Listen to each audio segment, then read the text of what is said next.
Social media YouTube आउ news रे आपण माने तो डेली बढ़ुवा एयर पोल्यूशन विषय रे देखुथिबे।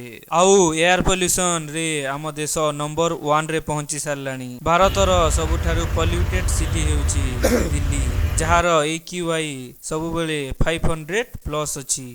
दिल्ली रे विषाक्त वायु प्रवाहित 400 पार कला AQI। तो कोन खाली दिल्ली ही पोल्यूटेड आउ बाकी जेते भी स्टेट अछि सबु नॉर्मल AQI रे चलीची? कोन खाली दिल्ली पई हम देश नंबर 1 पोल्यूटेड देश होईची? इहार आंसर हेउची ना। काहे कि ना गोटिए सिटी किंबा गोटिए स्टेट पई पूरा देश ऊपर प्रभाव पड़ी न थाए। हमकु हम हवा नॉर्मल लागि थाए, ना धुआं देखा जाए ना कुहुडी। आउ आमे भाबी थाउ ओडिशा तो सेफ अछि, हेले सत कथा हैला ओडिशार AQI नंबर धीरे धीरे बढ़िबारे लागिछि। आउ आमे माने मध्य दिल्ली रो रास्ता रे चलीछि।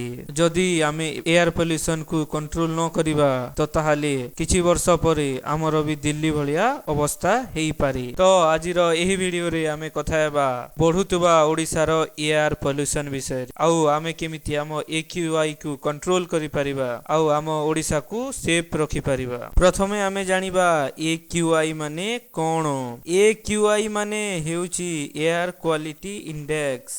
साधारण भाषा रे आमे इनटेक करुथबा एयर सफा अछि ना से आम शरीर पई क्षतिकारक ताहा जणा पड़े। नॉर्मल AQI 50 रु तळे रहिबा कथा, हेले ओडिशार भुवनेश्वर, कटक, राउरकेला भली सहर रे AQI साधारण 90 रु 140 मध्य रे रहुची, जोटा कि मॉडरेट बोली कुहा जिवो।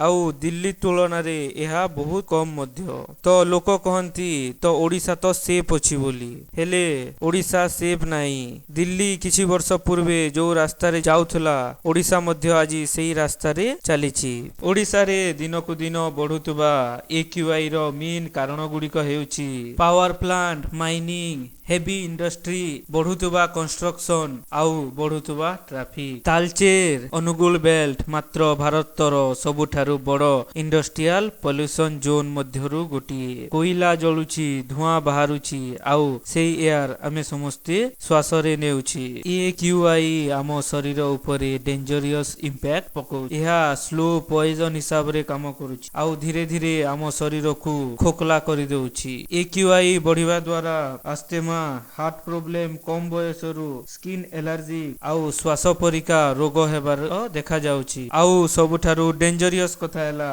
या स्लो डैमेज करूछि। जदि एते हेला परे मध्य आमे जदि किछि एक्शन न नेबा ताहाले क्लीन एयर लग्जरी होई जिवो। मार्क्स गोटिए साधारण जिनिस होई जिवो। पिला मानकर लंग्स दुर्बल होई जिवो आउ मेडिकल बिल दिनकु दिन बढ़िबारे लागिवो। एटा केवल गवर्नमेंट रो इशू नै, एटा घरे घरे इशू। एसी की एयर प्यूरिफायर लगे देले सबुर समाधान हेई जिवो ताहा नुहे। हमकु आम एनवायरनमेंट को प्रथमे बंचेइबा को पड़िबो। जदि आमे आम ओडिसा रो AQI को कम करिबा पई चाहुचे तो आम समस्त को किछिटा पदक्षेप नेबा को पड़िबो। जेमिति कि व्हीकल PUC रेगुलर करिबा, ओपन बर्निंग बंद करिबा आउ बेसी रु बेसी लोकल गछ लगेइबा, कंस्ट्रक्शन रे डस्ट कवर करिबा, पब्लिक ट्रांसपोर्ट यूज करिबा आउ डीजल चालित वस्तु कम यूज करिबा।